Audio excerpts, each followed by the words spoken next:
Terrence Williams, at 34 years old, knew the language of wood better than he knew the language of people. Wood didn't lie. It showed its grain, its weaknesses, its strengths. You just had to know how to look. He made $46,000 a year as a finish carpenter, a salary that felt honest but perpetually tight in a city like Atlanta. His hands, calloused and mapped with the fine lines of 1,000 tiny cuts, were his greatest asset. They could turn a chaotic pile of lumber into a staircase that flowed like water or cabinets that closed with a whisper-soft click. For the last 6 months, these hands had been dedicated to a single purpose: renovating his mother-in-law's house in College Park. Now, standing in the newly finished kitchen at 7:14 p.m. on a Tuesday, covered in a fine layer of drywall dust that clung to his deep brown skin, he felt a weariness that went bone deep. The renovation was finally done. Every wall was perfect, every joint was tight, and he had poured every spare hour, every weekend, every ounce of his skill into this place, all for free. It was his gift, his investment in what his wife Jolene called our family's future. He had no idea how wrong he was. The project had started with promises whispered over their modest dinner table in their $1,200 a month apartment. Jolene, with her radiant smile and eyes that could sell sand in a desert, had laid out the plan. Her mother, Vivian, was ready to downsize. Her 2-bedroom bungalow in College Park, a neighborhood rich with Black history and culture, was structurally sound but dated. "If we could just fix it up, baby," Jolene had said, her hand covering his on the worn laminate tabletop, "we could sell it for a huge profit. Mama would give us the extra money as a down payment on a real house. A house for us, in Buckhead." The word Buckhead hung in the air, a symbol of everything they weren't. Buckhead meant sprawling brick homes, manicured lawns, and a life far removed from their current reality, a reality where his $150 Red Wing boots were a major investment and her collection of $300 Michael Kors bags was funded by careful budgeting. Terrence, who drove a 2012 Toyota Camry with 187,000 miles on it, saw the dream in her eyes and wanted to build it for her. He saw a future with a yard for a dog, maybe a room for a child. He saw a life where his skill could provide more than just enough to get by. So he agreed. What would you have done? Have you ever poured your heart into something for someone you love, only to wonder if they saw the effort or just the result? Share your story in the comments below. The first month was a blur of demolition and dust. Terrence worked his 8-hour shift for his construction company, then drove straight to the College Park bungalow. Working under the harsh glare of portable halogen lamps until well after midnight, Jolene would often be there when he arrived. A takeout container of something from a local spot, a $25 meal that was meant to fuel him for another 6 hours of labor. "You're amazing," she'd say, kissing his dusty cheek. "This is going to change everything for us." His own money, from their joint account, paid for the crowbars, the heavy-duty trash bags, the blade replacements for his reciprocating saw. A $450 expense here, a $200 expense there. It added up. His mother-in-law, Vivian, was a constant, unnerving presence. A woman whose elegance was as sharp as her tongue. She would walk through the gutted rooms in her pristine $400 Tory Burch flats, a look of faint disgust on her face. "Terrence, do be careful with that wall. The plumbing is in there," she'd say, as if he couldn't read a blueprint. He was a master carpenter. He knew where the plumbing was. He'd spent 2 full days carefully mapping the house's skeleton. "Of course, Vivian," he'd reply, his voice even, his focus on the chalk line he was snapping. Jolene would laugh it off. "Mama's just nervous. She can't see the vision like we can." But Terrence saw it clearly. Vivian didn't see a son-in-law building her a more valuable asset. She saw a laborer. The facade of their domestic normalcy began to crack under the strain. Weekends ceased to exist. They were just 2 more days to hang drywall or run electrical wiring, while their friends were going to cookouts or seeing movies at the AMC Phipps Plaza 14, a $17 a ticket experience. Terrence was on his hands and knees, laying subflooring. Jolene's visits grew less frequent. She had brunch plans, networking events for her marketing job, a life that continued while his was paused inside the dusty shell of the bungalow. She'd call him from one of those brunches, the sound of laughter and clinking glasses in the background. "How's it going, baby? Are you almost done with the messy part?" The messy part was the foundation of the entire project, the grueling, unseen work that made the pretty parts possible. One Saturday afternoon in the 3rd month, he was installing new baseboards, a task requiring precision and patience. He was using a top-of-the-line DeWalt miter saw, a $600 piece of equipment that was his pride and joy. Jolene arrived with 2 of her friends, women who looked like they'd never held a hammer in their lives. They were dressed for an afternoon in Buckhead, wearing flowing dresses that probably cost more than his saw. Jolene gestured grandly at the half-finished living room. "And this is where the new entertainment center will go. I'm thinking a nice white oak. Something really clean and modern." She didn't introduce Terrence, who was kneeling on the floor, covered in sawdust. One of her friends glanced at him.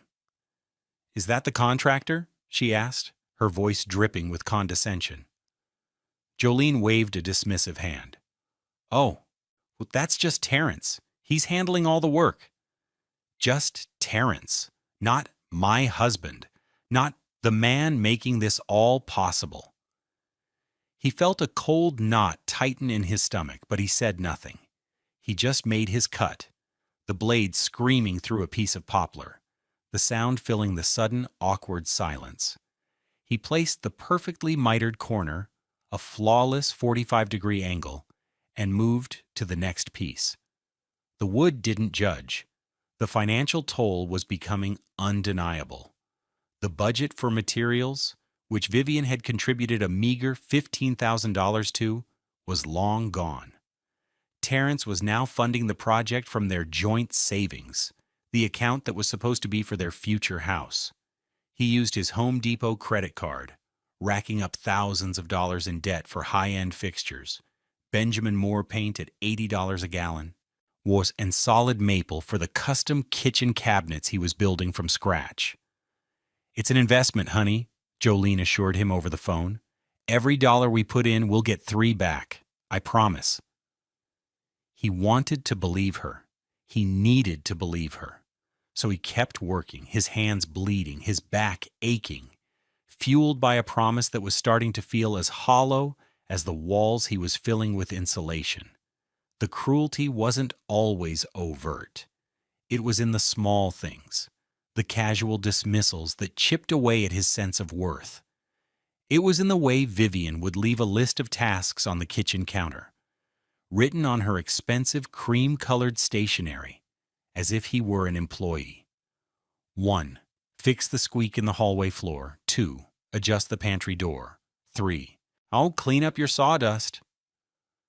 There was never a please or a thank you. There was only expectation. One evening, deep into the 4th month, Terrence was painstakingly installing crown molding. It was a difficult 2-person job, but Jolene was at a work gala, a $250 a plate affair. He had rigged up a support system with a few pieces of scrap wood, but it was slow, frustrating work. He was balancing on a ladder, his arms burning, when Vivian walked in. She didn't offer to help. She just watched him for a moment, her arms crossed. "You know," she said, her voice cool and analytical, "my friend Eleanor had her whole house done by a professional crew. They were in and out in 6 weeks." Terrence paused, the nail gun heavy in his hand. He looked down at her from the ladder. "I am a professional, Vivian." She gave a small, on tight smile that didn't reach her eyes. Of course, dear, it's just different when it's one person. Slower. She wasn't just commenting on the timeline. She was commenting on him, on his value. He was one man, not a crew. He was free labor, not a $50,000 contractor. He took a breath, turned back to the wall, and fired a nail perfectly into the stud. The sound was like a gunshot in the quiet room. Jolene's detachment grew with every finished room. As the house transformed from a construction site into a beautiful, modern home, she started treating it like her personal showroom.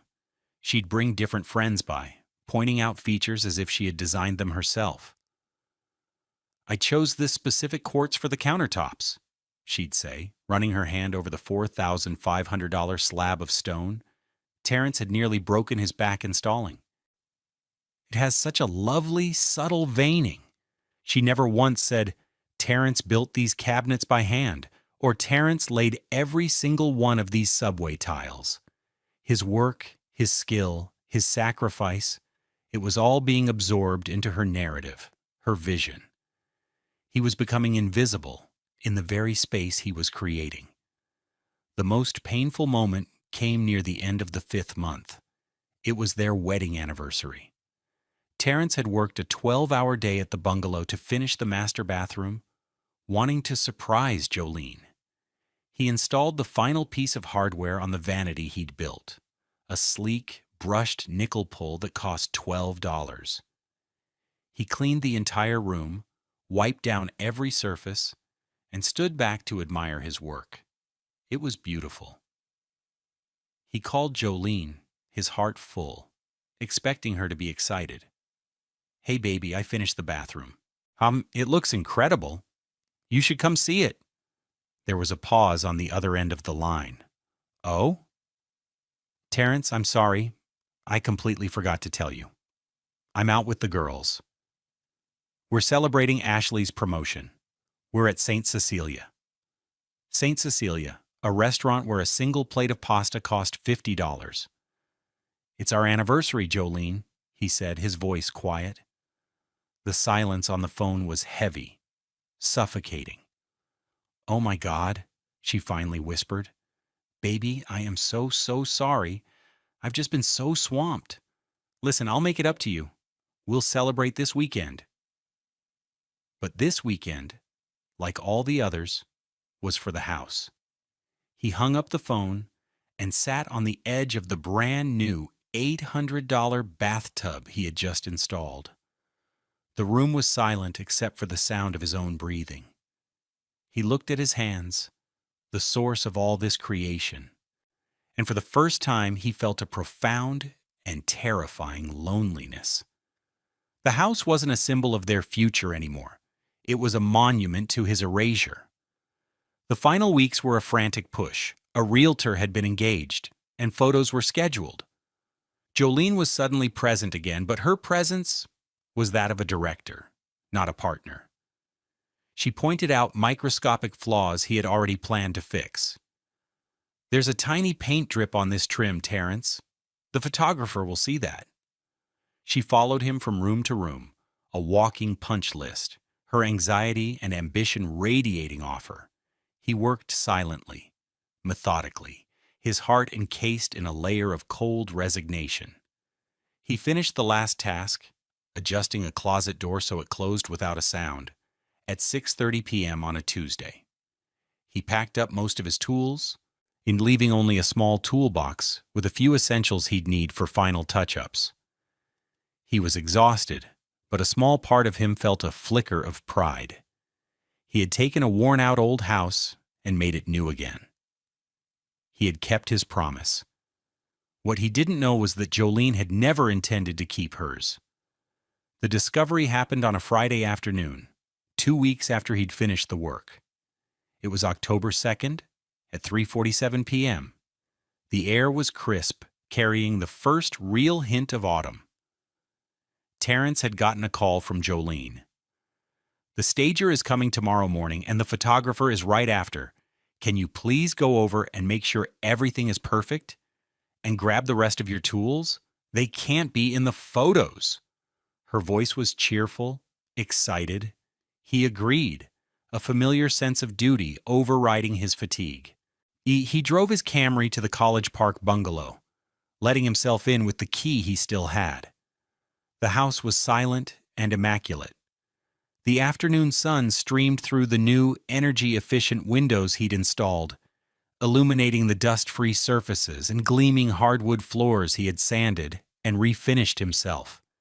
It smelled of fresh paint and lemon cleaner, not of sawdust and sweat. It already felt like it belonged to someone else. He walked through the rooms, a ghost in his own creation. He checked the cabinet doors, the faucets, the light switches. Everything was perfect. His last toolbox was sitting in the corner of the master bedroom, right where he'd left it. As he bent to pick it up, he noticed a manila folder sitting on the new nightstand he had built. It was thick and official looking, with the logo of a prominent Atlanta real estate appraisal company on it. Curiosity, sharp and unwelcome, pricked at him. This had to be the appraisal Jolene had ordered to set the selling price. He knew he shouldn't look, that it was an invasion of privacy, but a gut feeling, a cold dread, compelled him. His hands, which could measure a cut to a 16th of an inch, trembled slightly as he opened the clasp.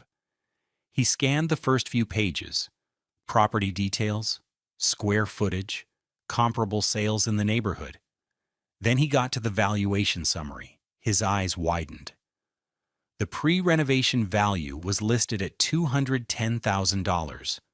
The post-renovation appraised value was $325,000. He had single-handedly added $115,000 to the value of the home. A surge of pride, fierce and bright, washed over him. He had done that. His skill, his labor. It was real. All quantifiable value. He kept reading, flipping through the pages, a small smile on his face. And then he saw it. It was on an addendum page, under a section titled Summary of Improvements and Capital Contributions. There was a detailed list of the renovations: new kitchen, 2 new bathrooms, refinished floors, new lighting, custom cabinetry. Next to each item was a cost estimate, totaling the material costs he knew were mostly paid from their joint account. But it was the line at the bottom that made the air leave his lungs. It read, Owner Equity Contribution, Labor, J. Williams, $114,250. J. Williams, Jolene Williams. He read it again and again. The letters seemed to blur on the page. She had not only taken credit for his 6 months of grueling, unpaid labor, but she had quantified it and claimed it as her own financial contribution. It wasn't our investment. It wasn't a family project. In the cold, hard language of a legal document, it was her equity. The whispers about their future in Buckhead, the takeout dinners, the praise. It was all a lie. A calculated, meticulously documented lie. He felt a profound, sickening cold spread through his chest. He was not her partner. He was an asset to be exploited. Just then, he heard the front door open. "Terrence, are you here?" It was Vivian. She walked into the bedroom, stopping short when she saw him standing there with the folder in his hand. Her eyes narrowed. "What are you doing with that?" she asked, her voice sharp. Terrence couldn't speak. He just held up the page, the damning line item visible. He watched her face. There was no surprise, no confusion. There was only a flash of annoyance, as if he had caught her in a minor social faux pas. She sighed, a sound of pure exasperation. She walked over, plucked the folder from his numb fingers, and placed it back on the nightstand. She straightened a wrinkle in the duvet he had just smoothed out. Then she looked at him, her expression one of utter dismissal. "Don't be so dramatic," she said. "You were just the handyman." Just the handyman. 3 words. 3 words that took 6 months of his life, his love, his body-breaking labor, and reduced it to a simple transaction where he was the only one who hadn't been paid.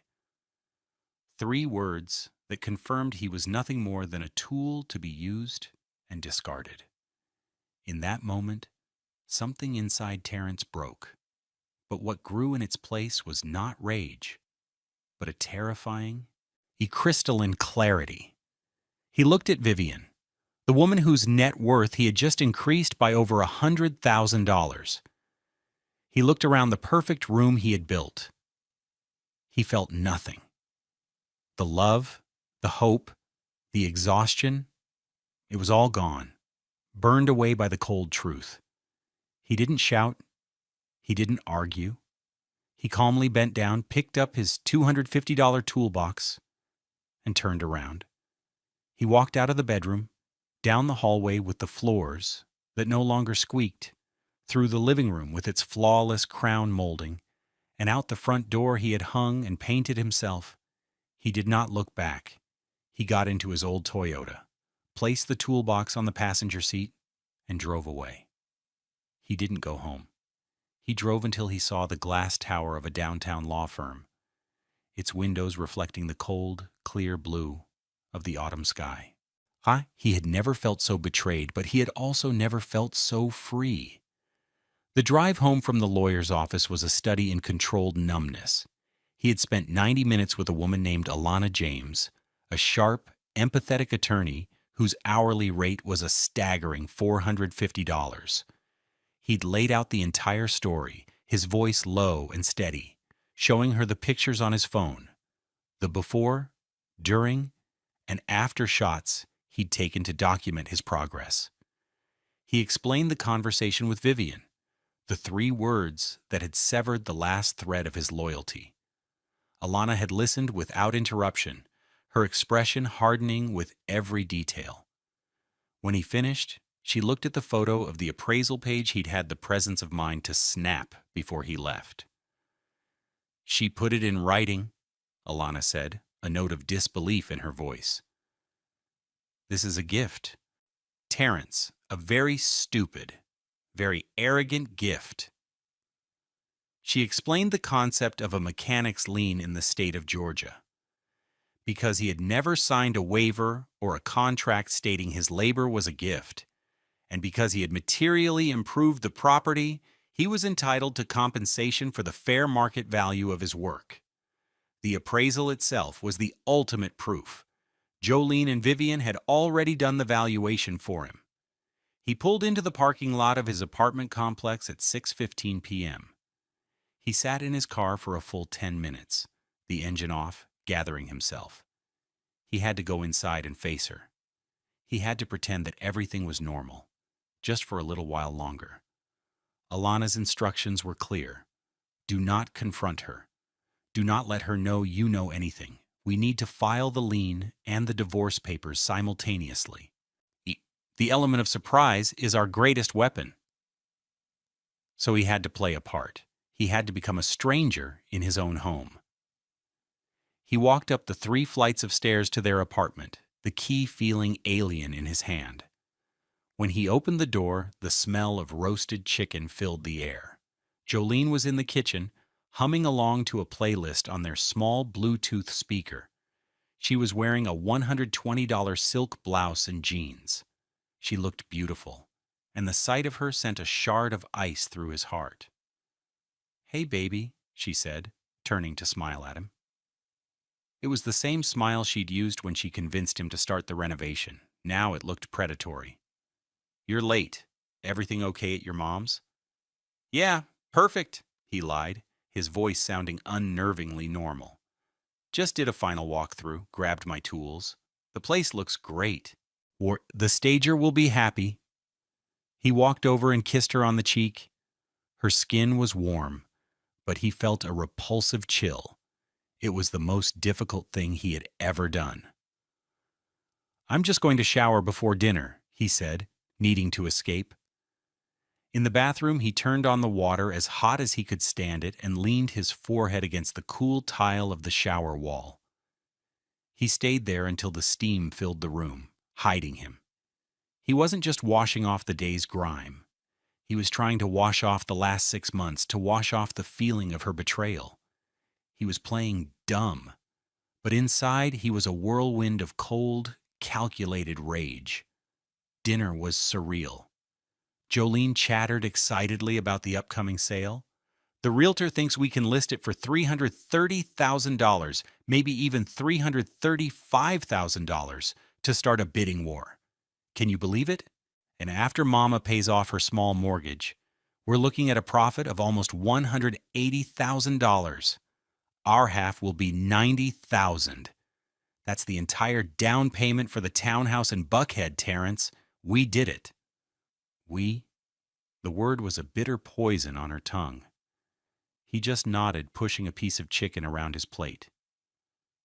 That's great, Jay, he said, his voice a monotone. She didn't seem to notice his lack of enthusiasm, too caught up in her own triumph. I've already been looking at furniture. There's a sofa at West Elm. It's $3,200, but it would be perfect for the new living room.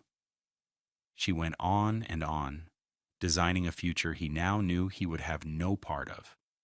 He listened, making a mental list. Every dollar amount she mentioned was another piece of evidence of her intent. She wasn't just dreaming. She was spending money they didn't have, and money that was predicated on his stolen labor. While she planned her new life, he was planning his exit. After dinner, while she was on the phone with her mother, he quietly went into their small home office. He found their financial statements, the deed to Vivian's house he had a copy of, and the credit card statements showing the thousands of dollars in materials he had purchased. He took photos of everything with his phone. He was no longer just a carpenter. He was building a case. The following Monday was the beginning of his new life. He took a personal day from his job, telling his foreman he had a family emergency. The emergency was his own. His first stop, at 9 a.m., was a bank. He opened a new checking account in his name only, depositing the $1,284 he had in cash, saved from a side job he'd done before the renovation. It wasn't much, but it was his. Next, he met Alana James at her office on Peachtree Street. The lobby was all glass and cool marble, a world away from the sawdust and sweat he was used to. Alana was all business. "Okay, Terrence," she said, gesturing for him to sit. "Let's build this. I need everything you have. Every receipt, every photo, every text message where Jolene or Vivian acknowledged you were working on the house." For the next 3 hours, they compiled the evidence. Terrence had been meticulous without even realizing it.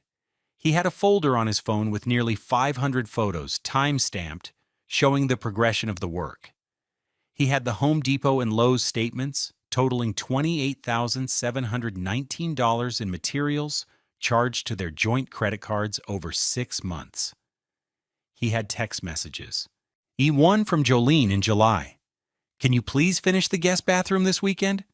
My aunt is coming and Mama wants it to be done." One from Vivian in August. "The light fixture you installed in the dining room is flickering. It needs to be fixed." Each message, though innocuous at the time, was now a critical piece of evidence. They were directives, orders given to a worker, not requests made to a family member. Alana was typing furiously, her paralegal scanning documents beside her. "This is incredible," Alana said, looking up from her screen. "They acted like you were their employee, but they never paid you. The appraisal is the smoking gun.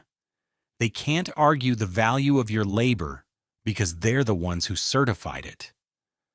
She pulled up a spreadsheet. "Let's quantify your time. How many hours a week? On average?" Terrence thought back. "At least 30 hours during the week after my regular job, and probably 20 to 25 hours over the weekend. Every weekend. For 6 months. Alana's fingers flew across the keyboard. 24 weeks. 55 hours a week. A total of 1,320 hours.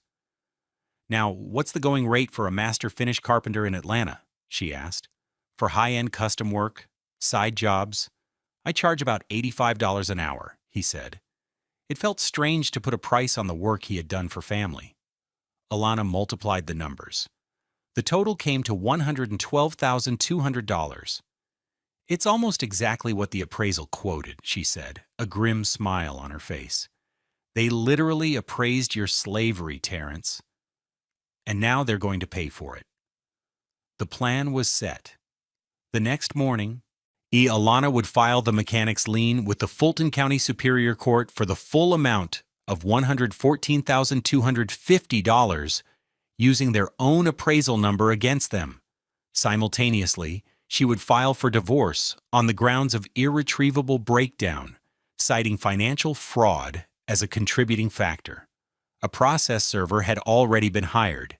He would deliver the lien notice to Vivian and the divorce papers to Jolene at her downtown marketing office.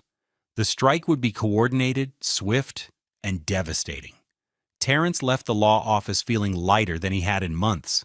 The initial retainer for Alana's services had taken almost all of his cash, a $1,000 investment in his own liberation. It was the best money he had ever spent. The strike happened on Tuesday, October 6th at 11:30 a.m. It was a beautiful, sunny Atlanta day.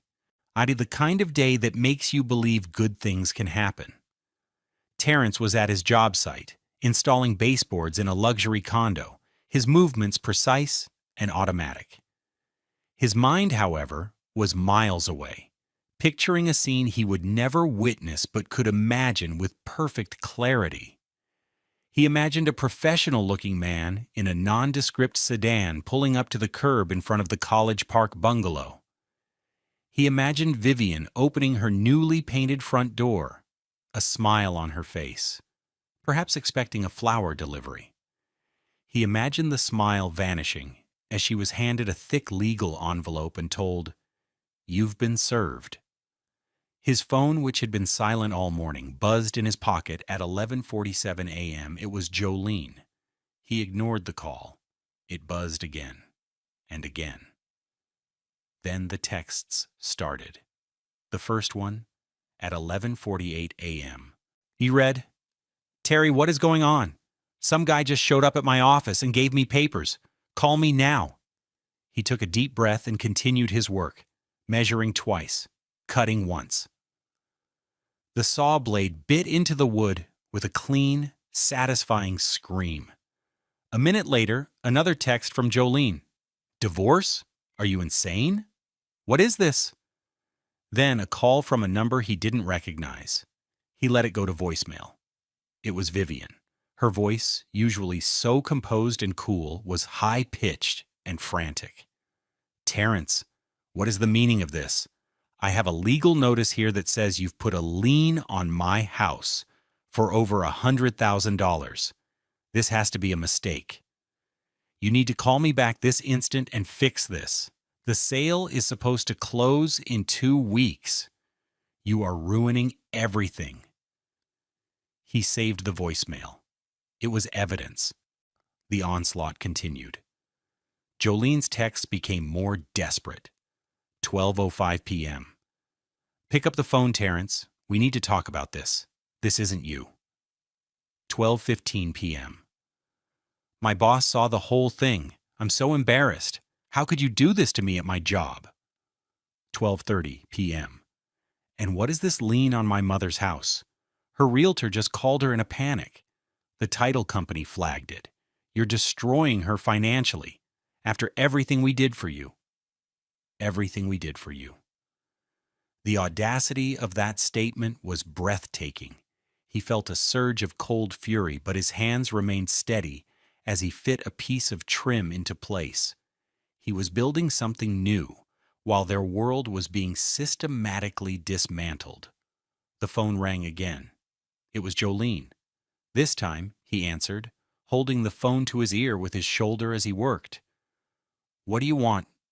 "Jolene?" he asked, his voice calm. "What do I want?" she shrieked, her voice cracking.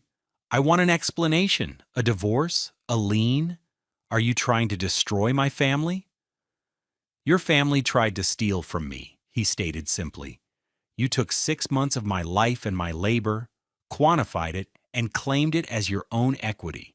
You were going to use it against me in a divorce you were clearly already planning. I just beat you to the punch." There was a stunned silence on the other end. He could hear her ragged breathing. How did you know?" she stammered. "You left the appraisal on the nightstand," he said. "The nightstand I built for you." He used his nail gun, the percussive thwack-thwack, punctuating the silence. "Terrence, baby, listen to me," she said, her voice suddenly shifting from anger to a desperate, syrupy sweetness. It was the voice she used when she wanted something. "It was a misunderstanding, a mistake. The appraiser must have written it up wrong. We can fix this. Just remove the lien. We can talk about the divorce later. Please. You know I love you." He almost laughed. "No, Jolene. I know you love what I can do for you. There's a difference." He recalled her friends asking if he was the contractor. He recalled Vivian's 3 words. "Your mother called me the handyman, and a handyman gets paid for his work. The bill is $114,250. My lawyer's number is in the papers. Have your lawyer call her?" And with that, he hung up. He sent a text to Alana. "They know." She replied a moment later, "Good. Let them panic." He picked up another piece of trim and got back to work. The consequences cascaded with brutal efficiency. The first to fall was the house sale. The potential buyers, a young couple who had been thrilled with the renovated property, were notified by the title company of the lien, which created a cloud on the title. A $114,250 encumbrance on a $325,000 property was a non-starter. Their lender immediately withdrew financing. Within 24 hours of the lien being filed, the buyers officially backed out of the contract, their $5,000 earnest money returned. The house was unsellable. Jolene's dream of a $710,000 Buckhead townhouse evaporated overnight. Their mortgage pre-approval had been contingent on receiving a $90,000 gift from Vivian from the proceeds of the sale. With no sale, there were no proceeds. The lender for the townhouse sent Jolene a formal letter rescinding their offer of financing. She called Terrence, sobbing. "They pulled the mortgage. The house is gone. You did this."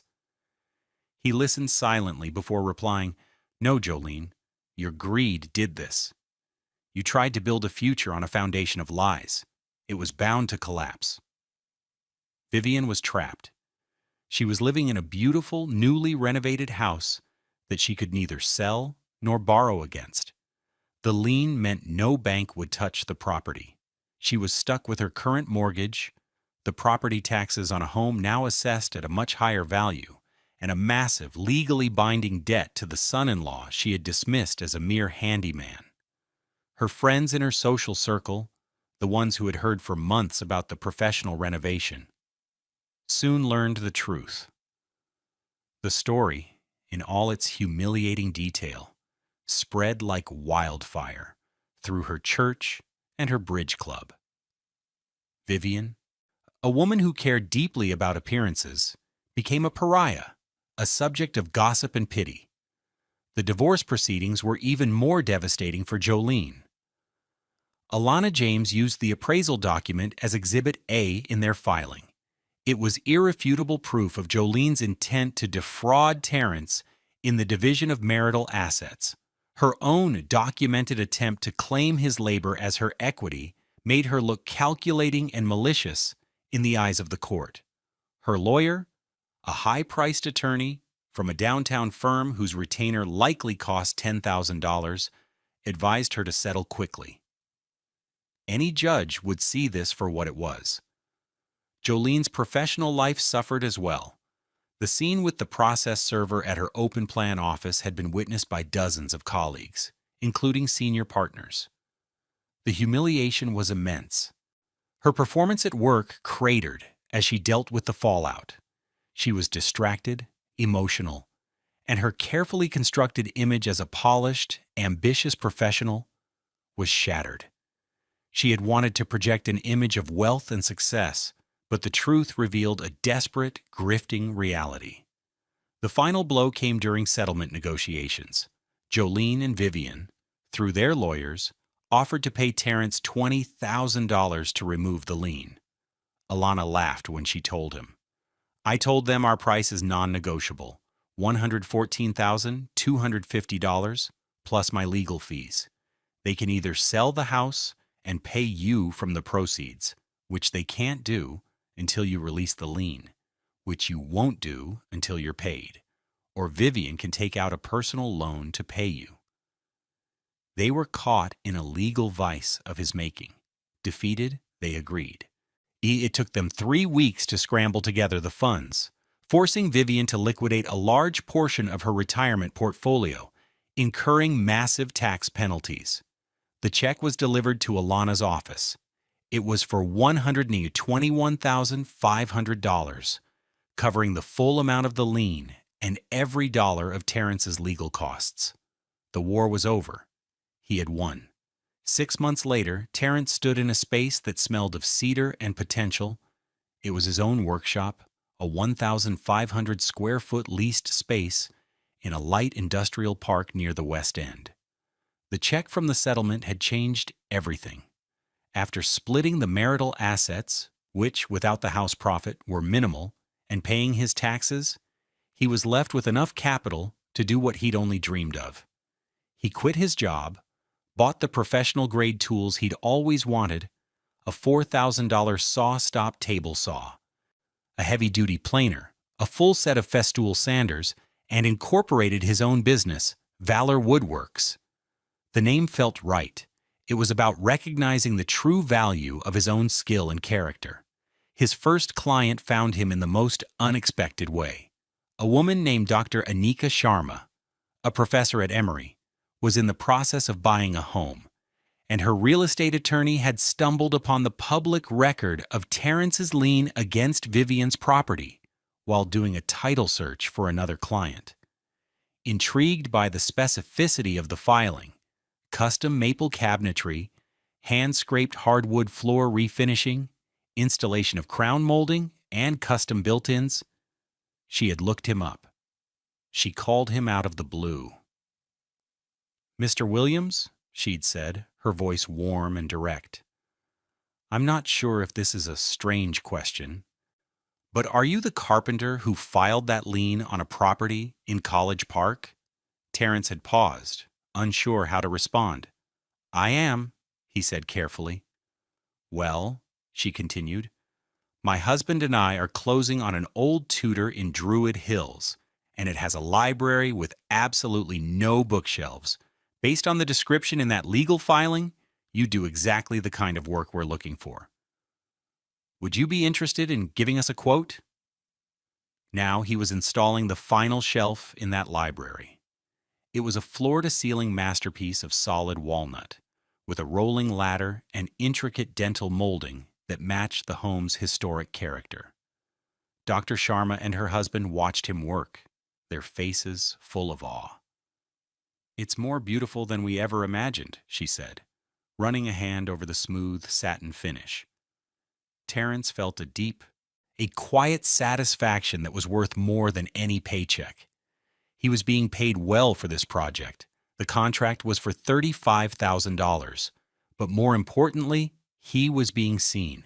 His work, his artistry, was being celebrated. His name was on the contract, his hands were on the wood, and the value he created was finally his own. He finished the last detail and packed up his tools.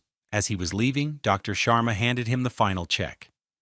"You know," she said, "my attorney told me that filing a lien like that is a bold move. You must have been pushed to the edge." Terrence looked at his hands, the hands that had built and dismantled his old life, and were now building his new one. He thought of Jolene and Vivian, and for the first time, he felt not anger, but a distant pity. They had been so obsessed with the appearance of wealth that they had failed to understand its source. They thought value was something you could acquire, a number on an appraisal. He knew now that true value is something you create. It's the integrity in a well-made joint, the honesty of a straight cut, the pride in a job done right. It's the strength to stand up for your own worth, even when the people closest to you refuse to see it. He said to Dr. Sharma with a small smile, but it turned out to be the best thing that ever happened to me. We all face moments where our value is questioned. Have you ever had to fight to be recognized for your true worth? Let us know your story in the comments. Your experience could be the inspiration someone else needs to see their own value today.